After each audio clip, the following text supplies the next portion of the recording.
Hello friends, कैसे हो? मैं हूं आशीष गुर्जर। आप सबका फिर से एक बार स्वागत है हमारे यूट्यूब चैनल द गुर्जर गुरु पे।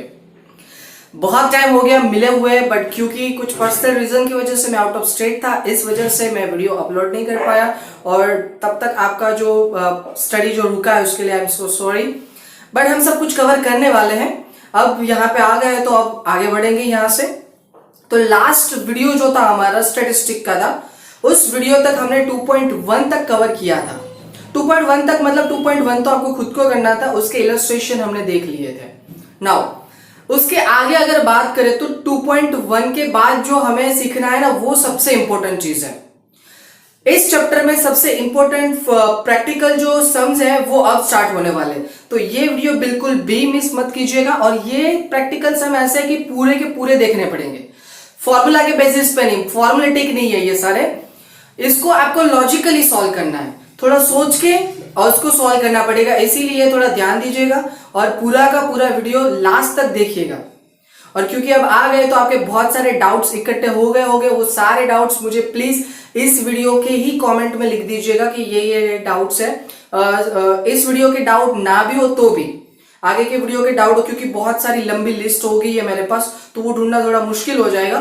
उससे अच्छा आप ये करो कि इस वीडियो के नीचे ही आप डाउट लिख दो कि सर हमारा प्रीवियस कोई एक लेक्चर था उसमें ये डाउट था, वो डाउट था। जो कुछ भी डाउट है वो डाउट यहाँ पे लिख दीजिए कि आपको असेट समझ में नहीं आता, आपको लायबिलिटी समझ में नहीं आता, आपको रॉयल्टी समझ, जो कुछ भी नहीं समझ में आता है सब इसमें लिख दीजिएगा, ठीक है?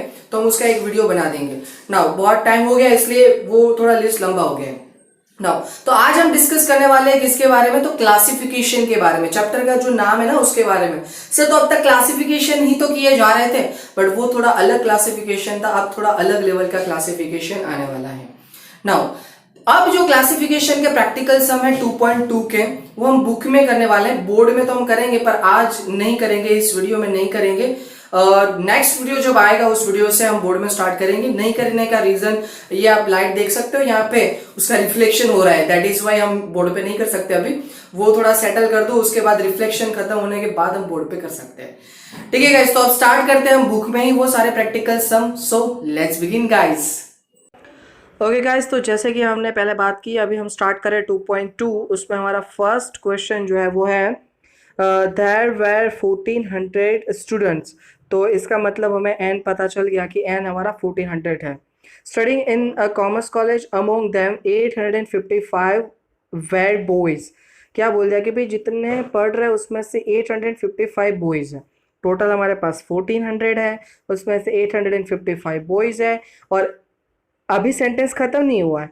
एंड फ्रॉम देम मतलब ये जो 855 है उसमें से 225 boys were in second year. ठीक है, क्या पता चला कि 225 बॉयज जो है वो सेकेंड ईयर में है। Okay, in the second year the number of boys and the number of girls are equal. क्या बोला कि बॉयज एंड गर्ल्स इक्वल है। तो कितनी चीजें मिली? एक तो हमें एन मिला, फिर आगे हमें ये पता चला कि हमारे पास कैटेगरी में बॉयज एंड गर्ल की कैटेगरी है।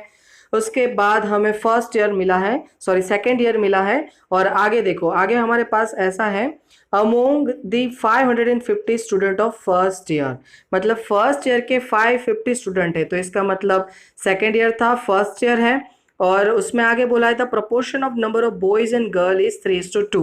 जो बॉयज एंड गर्ल्स है उसका रेशियो 3:2 रहेगा।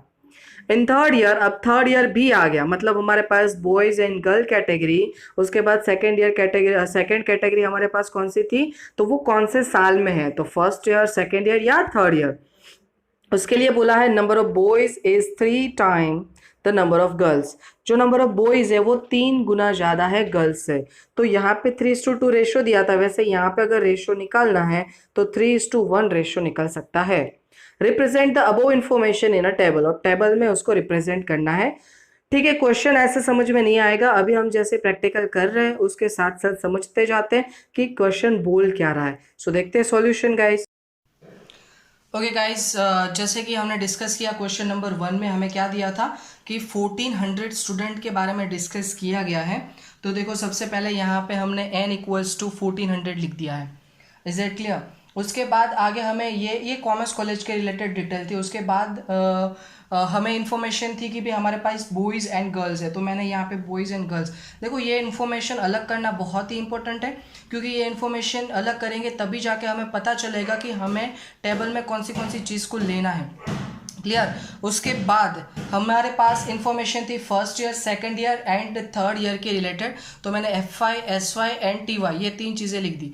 ये इतना ऊपर लिखने से मुझे पता चल गया कि मुझे टेबल में इतनी चीज़ कंसिडर करनी है। सो नाउ अब देखो ये टेबल रहा हमारा। टेबल के अंदर ये जो है हमारे जेंडर्स है बॉयज़ एंड गर्ल्स, जो ये ऊपर थे हमारे बॉयज़ एंड गर्ल्स, वही बॉयज़ एंड गर्ल्स यहाँ पे लिख दिए और उसके बाजू में टोटल का कॉलम बना दिया। उसके बाद नीचे रो की बात करें तो ये जो FY SY TY था वो FY SY एंड TY यहाँ पे लिख दिया। अब देखो आप ऐसा भी कर सकते हो, यहाँ पे बॉयज़ एंड गर्ल्स लिख दो, यहाँ पे FY SY TY and total लिखो तो भी चलेगा, इसमें कोई प्रॉब्लम नहीं है। ये डिपेंड करता है कि आपको कैसे बनाना है टेबल। फाइनली टेबल तो आपका जो है वो यहाँ पे टोटल सेम ही होने वाला है, सो ये चीज़ को ध्यान में रखिएगा। नाउ अब जो जो इन्फॉर्मेशन दी है वो 1 बाय 1 यहाँ पे अप्लाई करते जाएंगे। तो सबसे पहले हमें बोला है n इक्वल्स टू 1400, तो ये हमारा n होता है, ये याद रखिएगा। यहाँ पे मैं टोटल 1400 लिख देता हूँ। ये टोटल कितना हो गया? 1400 हो गया। Is it clear? नाउ अब फिर से क्वेश्चन, जैसे कि आपको साइड में दिख रहा होगा क्वेश्चन और आपके पास बुक है तो वो ओपन रखिएगा। क्वेश्चन क्या है? There were 1400 students studying in a commerce college, तो वो मैंने लिख दिया। उसके बाद क्या था? अमोंग दैम 855 वेर बॉयज, मतलब ये जितने हैं टोटल 1400, उसमें से बॉयज कितने हैं? तो 855 बॉयज है। तो बॉयज के कॉलम मतलब ये बॉयज बराबर, और उसका टोटल का जो कॉलम होगा वहां पे हम कितना लिख देंगे? 855 लिख देंगे। Is it clear guys? और उसके बाद हमें आगे क्या लिखा था कि ऑफ देम, मतलब सेंटेंस चालू ही है। हाँ, उस सेंटेंस में आगे क्या लिखा था कि among 855 were boys and of them 225 boys are in second year। तो देखो मेरे पास जो इन्फॉर्मेशन है उसमें FY SY TY बराबर, टोटल बॉयज मेरे पास है 855, और उन लोगों ने ये बताया कि जितने बॉयज है उसमें से 225 जो है वो सेकेंड ईयर में है। तो ये सेकेंड ईयर है ना, वहां पे हम लिख देंगे 225। कुछ समझे? टोटल बॉयज इतने हैं पर उसमें से सेकेंड ईयर में कितने हैं? 225 बॉयज। क्लियर? और आगे हमारे पास इंफॉर्मेशन थी in the second year number of boys and number of girls are equal. देखो ये सेकेंड ईयर है, उसमें बॉयज एंड गर्ल्स दोनों इक्वल है, तो बॉयज 225 हो गए तो गर्ल्स कितनी होगी? सीधी सी बात है 225 गर्ल्स। इतनी क्लियर हुआ? यहां तक क्लियर हुआ? नाउ 225 क्या थे? हमारे बॉयज, और बोला था कि सेकेंड ईयर में बॉयज एंड गर्ल्स दोनों इक्वल हैं, तो इक्वल करने के लिए यहाँ पे 225 था तो यहाँ पे भी 225 लिख दिया। आगे हमारे पास इंफॉर्मेशन था among the 550 student of the first year. ये फर्स्ट ईयर, उसके टोटल स्टूडेंट आपको दे दिए 550। तो देखो ये बॉयज में भी नहीं, गर्ल्स में भी नहीं, और टोटल के कॉलम में मैं कितना लिख दूंगा? 550 स्टूडेंट, क्योंकि उसने बोला है कि फर्स्ट ईयर में 550 स्टूडेंट्स हैं, तो ये 550 हो गया।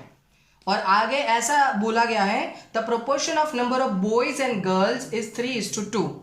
बॉयज एंड गर्ल्स का प्रोपोर्शन 3:2 है, मतलब इस 550 को 3:2 में डिस्ट्रीब्यूट करना है। तो देखो कैसे डिस्ट्रीब्यूट करोगे? तो यहाँ पे देखो, सपोज मेरे पास टोटल 550 है, डन, उसको मुझे डिस्ट्रीब्यूट करना है 3:2 में, तो 3 + 2 कितना हो जाएगा? 5।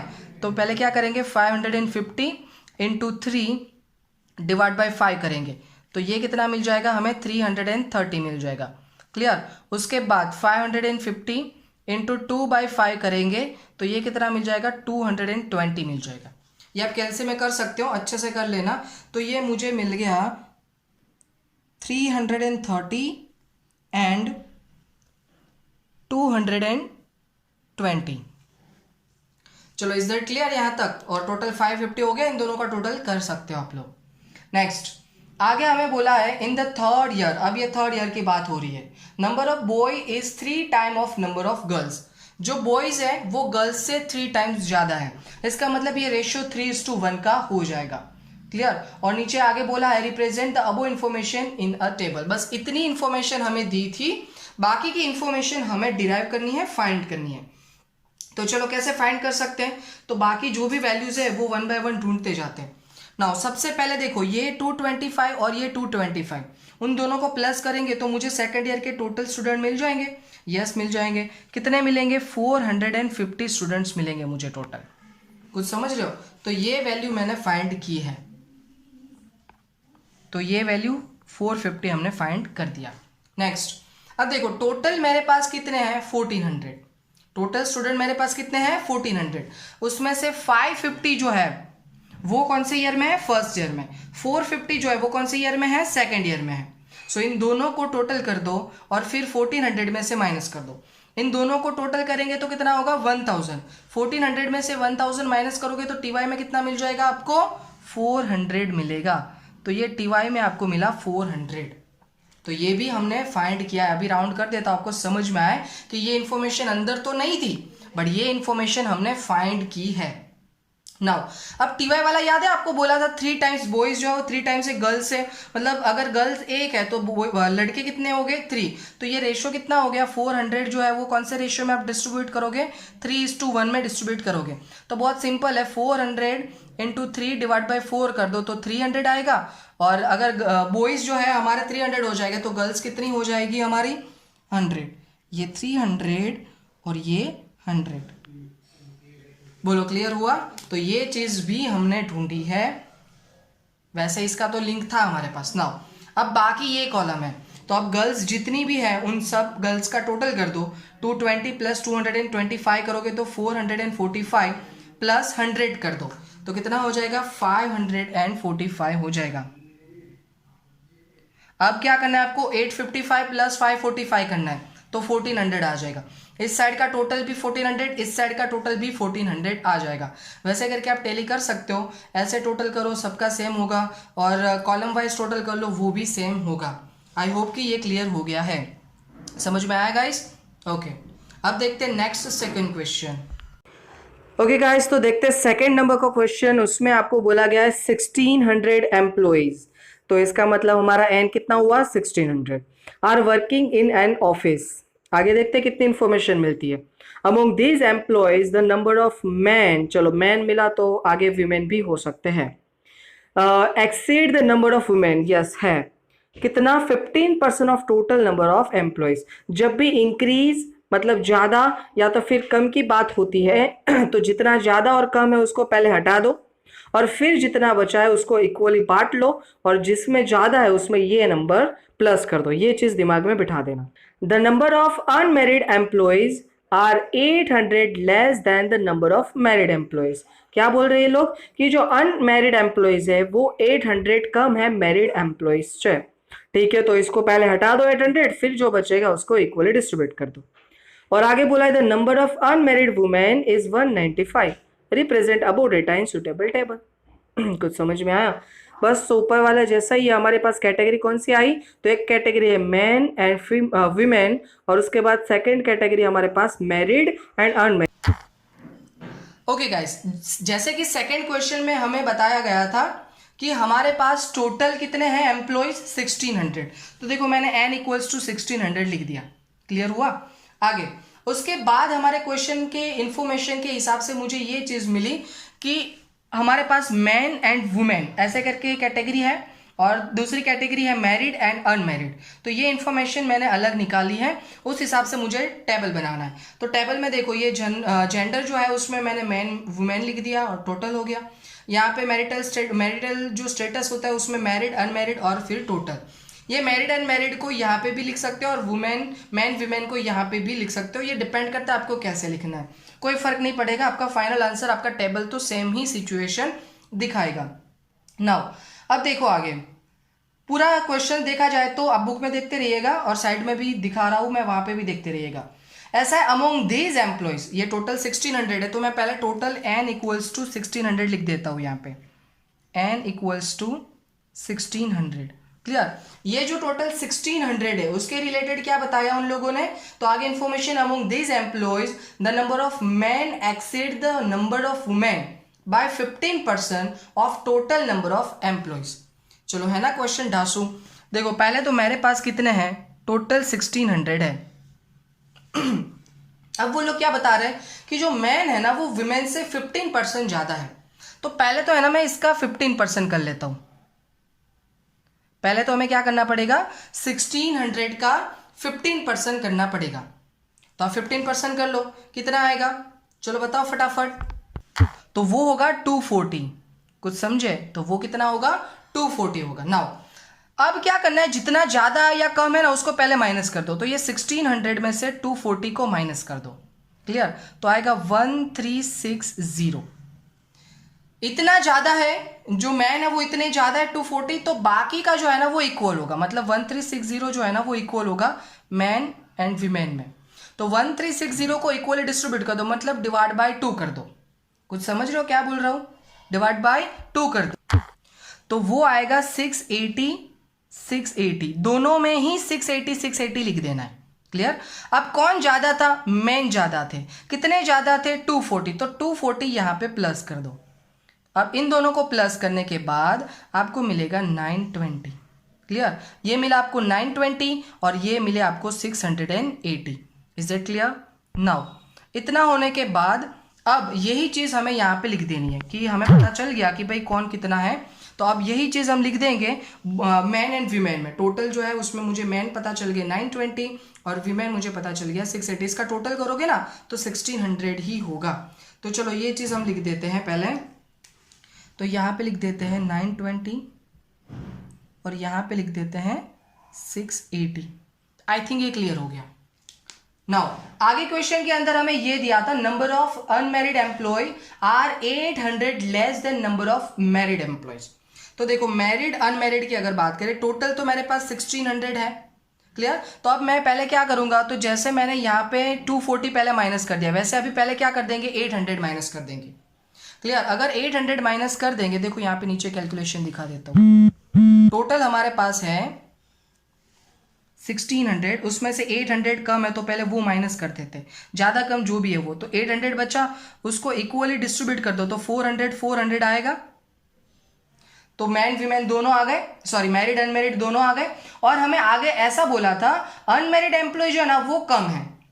तो मान लो कि ये अनमैरिड है और ये मैरिड है, तो मैरिड ज़्यादा है, इसका मतलब ये हुआ ना 800 से, तो यहाँ पे प्लस कर दो तो ये 1200 हो जाएगा और ये 400 हो जाएगा। कुछ क्लियर हुआ? इसका मतलब सर आप ये बोल रहे हो कि मैरिड जो है वो 1200 है, तो ये मैरिड का कॉलम है वहाँ पे हम 1200 लिख देंगे और अनमैरिड का कॉलम है वहाँ पे 400 लिख देंगे। आई होप कि ये क्लियर हो गया। नेक्स्ट आगे बोला है the number of unmarried women is 195। देखो पहले तो अनमैरिड और वो भी वुमेन, समझ में? अनमैरिड वुमेन वो दोनों कहाँ पे इकट्ठे हो रहे हैं, तो ये बॉक्स, इस बॉक्स के हिसाब से उन लोगों ने बोल दिया 195। तो यहाँ पे मैं 195 लिख देता हूँ। Is it clear? बस इतनी इन्फॉर्मेशन थी और बोला था कि एक टेबल में आपको ये इन्फॉर्मेशन दिखा देनी है। तो ठीक है, तो दिखा देते हैं। बाकी की जो चीज़ें वो अब हम फाइंड कर सकते हैं। कैसे फाइंड कर सकते हैं? बहुत सिंपल है। देखो मैंने क्या बताया था, ये मैन और वुमेन को टोटल करेंगे तो ये 400 आएगा। तो अब ये 400 है, उसमें से 195 माइनस करो तो ये चीज़ मिल जाएगी। यस मिल जाएगी। तो ये कितना आ जाएगा 205। तो ये चीज़ हमने फाइंड की, समझ में आया? अब देखो 680 है, उसमें से 195 माइनस करो तो ये इन्फॉर्मेशन मुझे मिल जाएगी। वैसे ही 920 है, उसमें से 205 करो तो ये इन्फॉर्मेशन मुझे मिल जाएगी। समझ में आया? तो देखो 920 माइनस 205 कर लेते हैं तो आएगा 715। ये कितना आया? 715 आया। अब 1200 में से 750 माइनस करो या 680 में से 195 माइनस करो, ये आंसर आपका सेम आना चाहिए। तो वो आएगा 485। 1200 माइनस 715 माइनस करोगे तो 485। 680 माइनस 195 माइनस करोगे तो वो भी उतना ही आपको मिलेगा। ठीक है, आई होप कि ये सब कुछ क्लियर हो गया। तो ये था हमारा सेकंड क्वेश्चन। अगर फिर भी कोई क्वेरी रहती है गाइस तो मुझे पूछ लीजिएगा और अगर समझ में आ गया है तो लाइक कर दीजिएगा। नेक्स्ट अब देखते हैं थर्ड क्वेश्चन हमारा। ओके गाइस, अब देखते हैं थर्ड नंबर का क्वेश्चन जिसमें बोला है prepare a blank table by considering. सिर्फ क्या बोला है? ब्लैंक टेबल ही बनाना है। हमें यहाँ पे कोई टेबल के अंदर कुछ वैल्यू अप्लाई करने की जरूरत नहीं है, सिर्फ और सिर्फ हमें ब्लैंक टेबल बनाना है।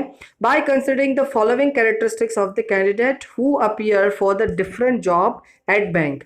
ठीक है, तो यहाँ पे कैटेगरी ऑलरेडी दी गई है, डेजिग्नेशन दिया है, पहले तो हमें मैनेजर, क्लर्क, कैशियर, प्यून, फिर मैरिटल स्टेटस दिया है, मैरिड, अनमैरिड, और तीसरा है जेंडर, मेल एंड फीमेल। देखो अब तक हमारे पास कैटेगरी 2 होती थी, पर अब हमारे पास कैटेगरी 3 है। तो अब ये 3 कैटेगरी है, उसको कैसे बनाना है वो देखते हैं। अब इसका डायरेक्ट सॉल्यूशन देखते हैं, कुछ समझना नहीं है, सिर्फ टेबल बनाना है। ठीक है, देख लेते हैं उसका। ओके गाइस, तो थर्ड क्वेश्चन में तो हमें सिर्फ और सिर्फ क्या करना है, तो एक टेबल बना देना है। और ये टेबल थोड़ा हटके टेबल है, क्योंकि अब तक जो हमारी इंफॉर्मेशन होती थी ना गाइस, वो इंफॉर्मेशन में सिर्फ 2 ही डेटा होते थे। अब हमारे पास 3 कैटेगरी है, वो हमें अलग अलग से दे के रखी थी। फर्स्ट कैटेगरी थी डेजिग्नेशन, उसमें मैनेजर, क्लर्क, कैशियर, प्यून था। फिर मैरिटल स्टेटस था, उसमें मैरिड, अनमैरिड एंड जेंडर में मेल, फीमेल, इतनी चीज़ें थी। क्लियर? तो जो चीज़ें 2-2 है, मतलब जैसे कि मेल, फीमेल है, मैरिड, अनमैरिड है, उसको ऊपर रखेंगे। और जो 2 से ज़्यादा है, मतलब मैनेजर, क्लर्क, कैशियर, प्यून, वो बहुत ज़्यादा है, तो उसको हमने यहाँ पे लिखा।